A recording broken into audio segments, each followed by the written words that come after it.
The resurrection was preached as a hard, bare, terribly irritating, paradigm-shattering, horribly inconvenient, but impossible to dismiss fact.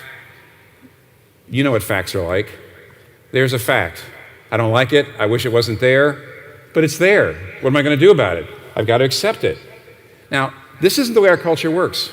Our culture is about likes and dislikes. Facebook. It's all, I like this, I don't like this, I like this, I don't like this. Here's Paul. Perfect example of this. Paul was offended by Christianity. He was offended by the gospel. He was offended by the idea that, no more temple? You don't need a temple? You don't need sacrifices for sin? It's outrageous. He was a Pharisee. He was offended by the very idea of Christianity. And then he saw Jesus raised from the dead. And then it didn't matter about his likes and dislikes. It didn't matter. He didn't care. He likes this. He didn't like this about Christianity. He kind of liked this part about Christianity. Didn't like this. This part offended him. I don't care now because it's a fact. And now it doesn't matter. We really ought to be, we should be more sympathetic to our skeptical friends.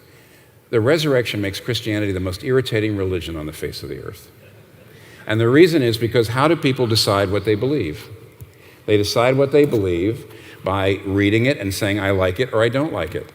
I mean, over the years, I've had so many people say, well, I could never be a Christian. I say, why? Well, there's parts of the Bible I find offensive.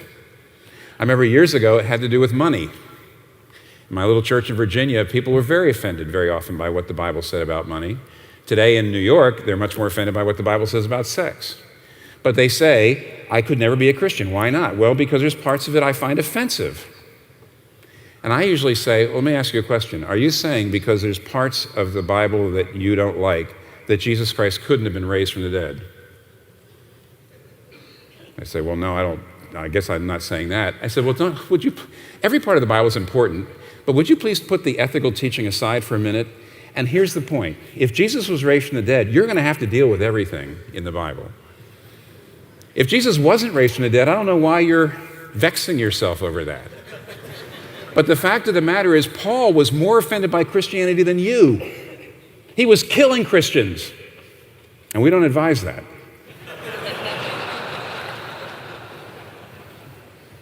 But when he realized Jesus had been raised, it didn't matter what offended him anymore. It didn't matter because it was true.